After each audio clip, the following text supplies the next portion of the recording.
Thanks to you, we've reached a milestone. Claiming victory, Hillary Clinton ramps up for her historic matchup with Donald Trump in the race for the White House. Rare joint meeting of Congress. The world's oldest democracy hosts the leader of the world's largest democracy. Flying the dangerous skies, the latest in a series of military jet crashes. And Catholic outreach. Parishioners use their language skills to help people affected by the Flint water crisis. Those stories and more on EWTN News Nightly for Wednesday, June 8th, 2016.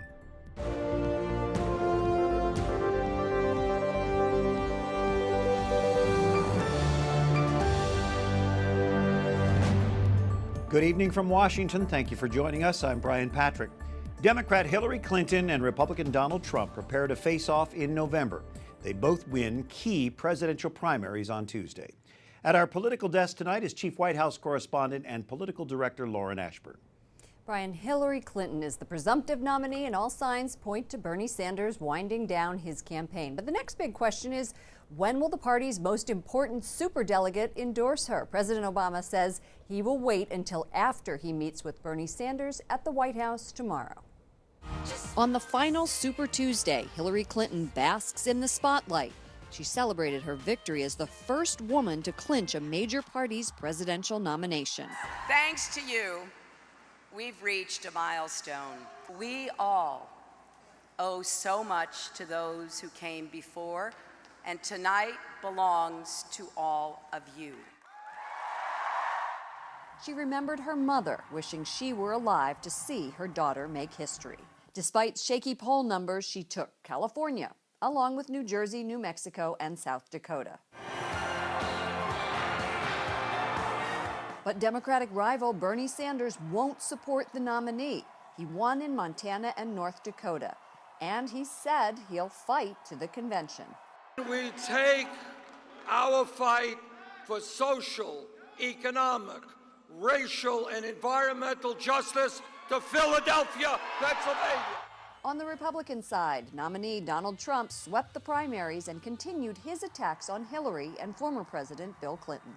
The Clintons have turned the politics of personal enrichment into an art form for themselves. Melinda Hendenberger is editor-in-chief of Roll Call. Jared Rizzi is the White House correspondent for SiriusXM Satellite Radio. Welcome to the show, guys. Thank you. Melinda, she played the woman card big time last night. Was that a mistake? Was that something that will help her? She played the whole deck of women cards, nothing but that. But no, I think it was appropriate to the occasion. I think it's definitely what her supporters wanted to revel in. Women have waited a long time, 96 years since American women got the vote.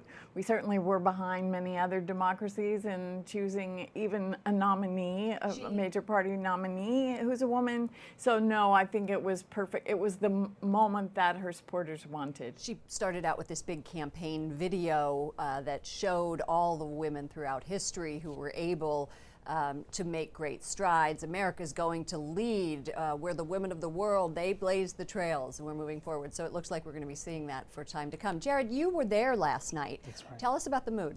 Well, the room was packed, about 3,000 supporters, and behind Clinton there was, people had held up the letters of history, and I think you saw a lot of those on the newspapers this morning with her framed by the word history in the stands behind her. Very excited crowd. The band had been playing for hours. There was a cash bar. So it was definitely... So you were having a good time. I didn't know. I was working. I was working. But they were having a good time. And for good reason. I mean, like Melinda was saying, this was a momentous occasion, and they knew it. Although my mother said, I wish it had been another woman. That's a different story for a different day. Bernie Sanders, what are his next moves, Melinda?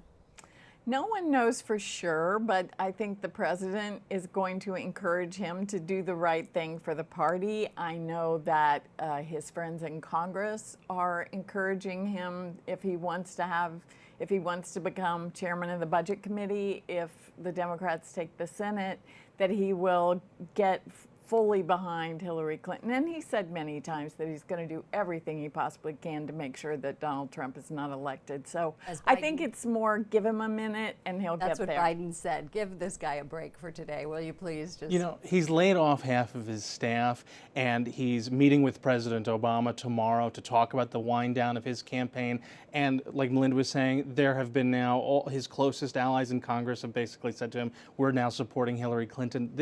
We're in the move on phase of all this. And so President Obama will talk to Jimmy Fallon tonight, and we apparently won't get too much of an endorsement out of that, but what we will get is this meeting on Thursday, and we'll hopefully have a better sense of where the direction is after that.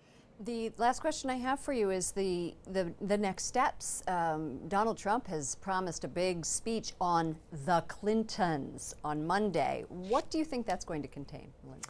Well, I don't think there's a lot of mystery about it. I think we're going to hear about Bill Clinton and his history with women. I think we're going to hear about Hillary Clinton and in relation to some of those women, her role, and there have been questions raised about whether she tried to silence some of the complaints about her husband. So that's exactly what we're going to hear from now until the election. It's going to be the nastiest election in our lifetimes, I believe, and we should be ready. Okay, well, thank you both for joining us. Jared Rizzi, will I see you tomorrow in the briefing room? Yes, and for whenever Bernie Sanders comes out, makes his appearance. We can't possibly Melinda miss that. Henneberger of Roll Call, thank you so much for joining us. Thank you, Lauren. Well, the only Trump-endorsed member of Congress is looking for a job. North Carolina Republican Congresswoman Renee Elmers lost last night. She came in as part of the 2010 Tea Party wave, but fiscal conservatives blocked her, and one pro-life group said she worked against them on the pain-capable Unborn Child Protection Act. You know, Brian, we spend a lot of time talking about presidential races, but equally important are the House and Senate races. All House seats up for grabs, and Democrats only need to gain 4 seats to win control of the Senate. Brian. Thank you, Lauren Ashburn. And other stories our EWTN News Nightly team is covering in today's world. 2 gunmen opened fire in central Tel Aviv, killing 3 people and wounding at least 5 others. Israeli police say the mass shootings happened near a popular open-air market. It is not immediately clear tonight if the suspects are dead or in custody. India's Prime Minister addresses a joint meeting of Congress today. He says India and the U.S. must speak with one voice on important issues such as terrorism. Jason Calvi was in the House chamber for the Prime Minister's speech. Jason?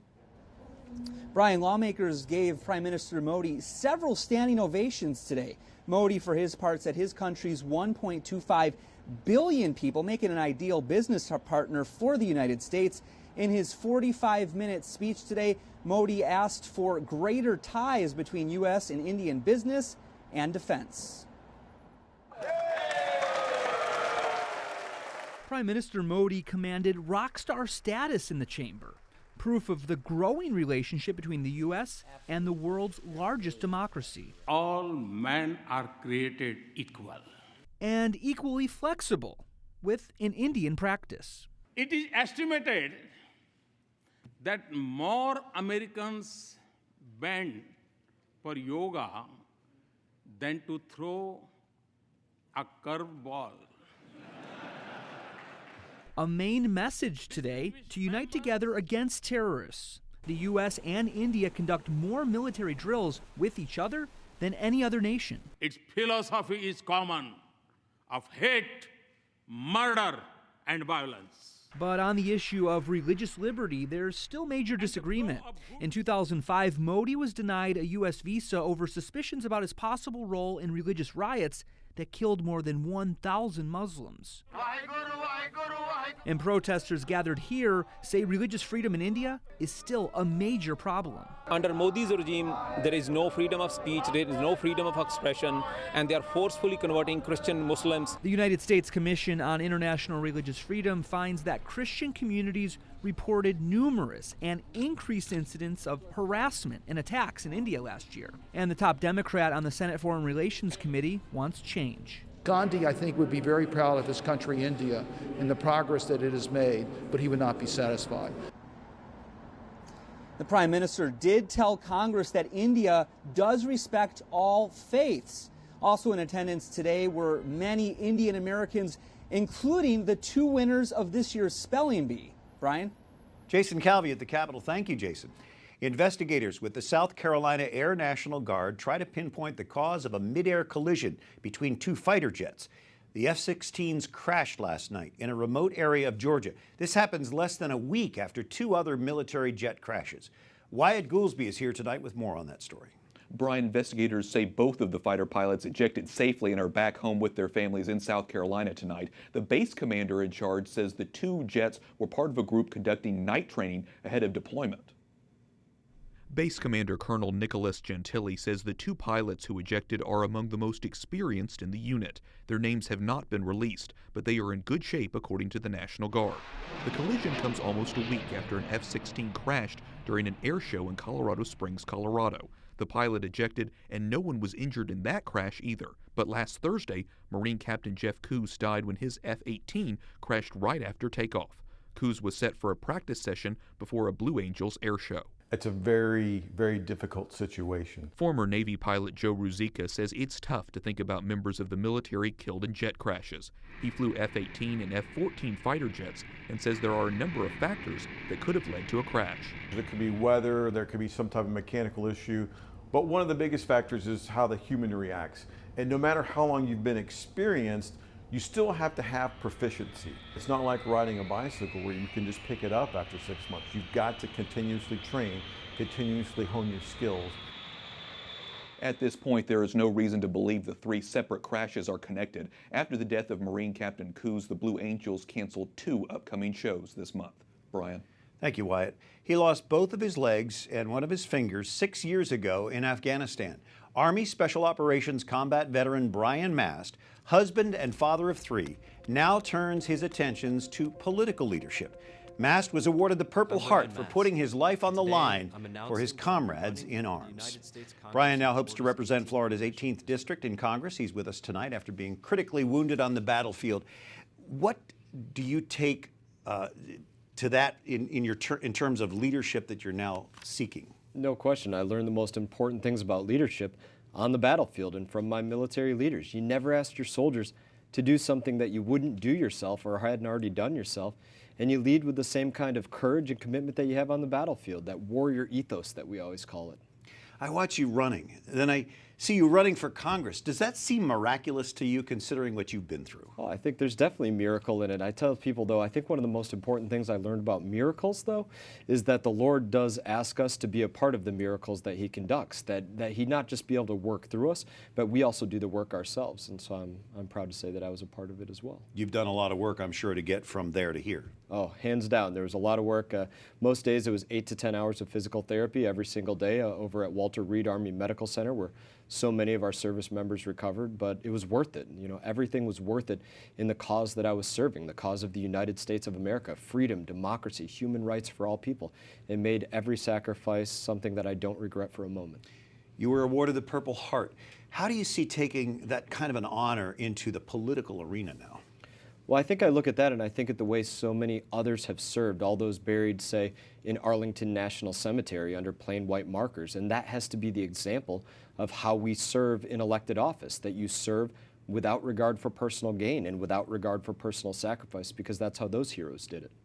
What brings you to Washington today, Brian? So I'm here to receive an award from a group called Emmett, Endowment for Middle Eastern Truth, and they're giving me an award as I recently had the opportunity to go and don the uniform of the IDF and serve alongside the Israeli Defense Forces. Well, we appreciate you joining us both tonight and this morning on Morning Glory on EWTN Radio. Thank you for your service and thank you for being with us, Brian Mast. Thank you, sir. One of the world's top tennis stars sets a 2-year extension or gets one for doping. Maria Sharapova says she'll appeal to sport's highest court. An International Tennis Federation panel says she did not intend to cheat, but is still responsible and at fault. The 29-year-old Russian is one of the highest-earning athletes in the world. Coming up, how people are trying to preserve Christian heritage that's under attack in the Middle East. And Pope Francis encourages us to renew our love for the Lord. His message to pilgrims today in St. Peter's Square.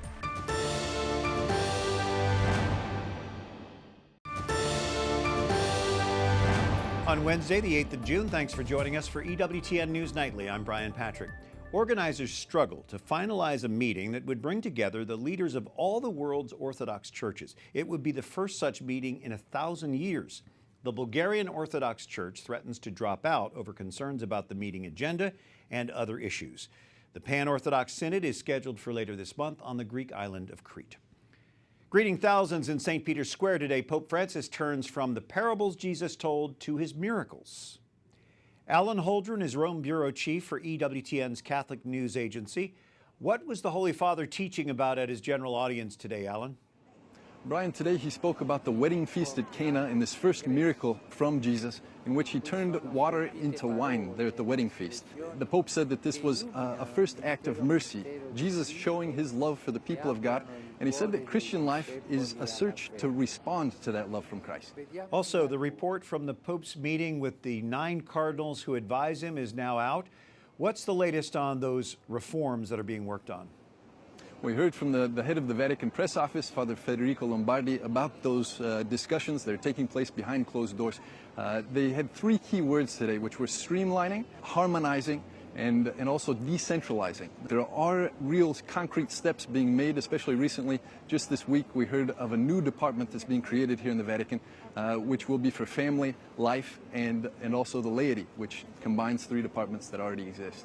And Alan, give us a glimpse of the Holy Father's schedule for the rest of this month of June. Well, he's off to a busy start already, and he's got plenty of things to do for the rest of the month here. We've got the Jubilee for the sick that's going on this weekend. The Pope will be celebrating Mass with sick people from all over the world. He's also going to Armenia, which is for 3 days from the 24th to the 26th. There's a strong Orthodox Christian presence there. It's going to be a lot of talk of Christian unity. And then he's also going to be celebrating here in St. Peter's Basilica on the 29th of June is the Feast of Saints Peter and Paul, a holiday here in Rome when new archbishops from around the world come to see the Pope and to receive a special vestment from him, from his hands, which is a sign of their closeness. And the Pope Benedict XVI, the Emeritus Pope, will be celebrating his 65th anniversary of priesthood that day. Thank you, Alan Holdren. All right, thanks so much, Brian. And Christian indigenous to the Middle East are being driven out of that region by political instability, terrorism, and discrimination. Dr. Amal Marogi is an expert in Neo-Aramaic studies at the University of Cambridge. She directs the Aradan Charitable Trust, helping minorities in the Middle East preserve their language and their culture. What do you think can be done for the Christians in Syria and Iraq who basically are facing possible extinction? So, prayer, as always. This is not a cliche answer. The other thing is to help the young people in these communities to continue their studies. Most of our young people are out of education. So I'm not talking about children or teenagers, but about our young people. Young adults. That is one. The second one is really it is time now to help these communities to find job opportunities. We have to help them create, to have an income, and create job opportunities for them, because now we have to move from helping them to just to survive, to start a new life. This is... Yeah, we hear a lot about them wanting to get out. You've done a lot of research in this region. Do they want to stay or leave? You have 2 groups. So there is a group that will stay no matter what, because that is their vocation. It is where they belong, basically. So I don't think that any persecution, any instability, anything will make these people leave. And it's admirable, it's amazing. The other group which wants to leave is, as I said, it is when you don't have any future for your children. So you're thinking of your children more than just, oh, I want to leave for the sake of leaving because there's better life. So actually better life is not for them, but for their children. The next generation. What is your own family's experience? My own family experience, I think that it is, after being displaced 3 times, my family decided that it's probably the time to go. And again, like it was for us, for the next generation. We were trying to have a better future for us and for my sisters who are married, like a better future for their children. But we are very much attached to our country. We are very much attached to our culture and language. And yeah, we have Aramaic, which we want still to preserve. Right, So, and with the Aradan Institute, you are helping those families still there. Dr. Amal Marogi, thank you so much for being with us tonight. thank you. Well, the Archdiocese of Los Angeles prays a novena ahead of California's assisted suicide law taking effect tomorrow. The 9 days of prayer is to lift up the elderly, the disabled, and the dying. The Archdiocese also has a training program explaining church teaching about end-of-life issues and pastoral care. Up next, an insightful look at women leadership in the Catholic Church. And a parish steps up to help the victims of Flint, Michigan's water crisis.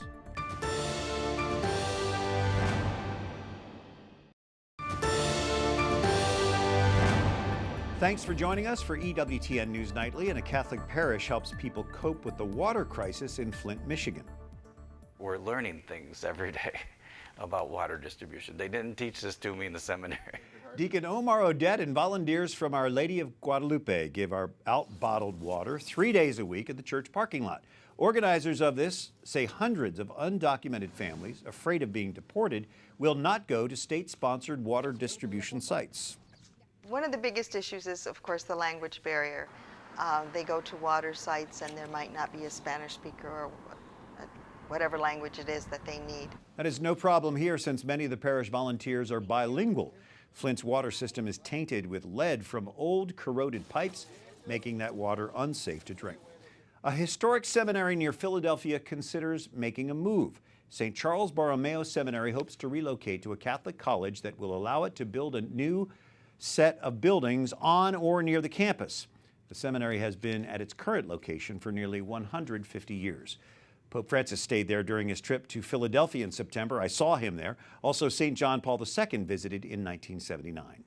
Well, Catholic women meet here in the nation's capital, responding to Pope Francis's call to activate women's gifts in the church.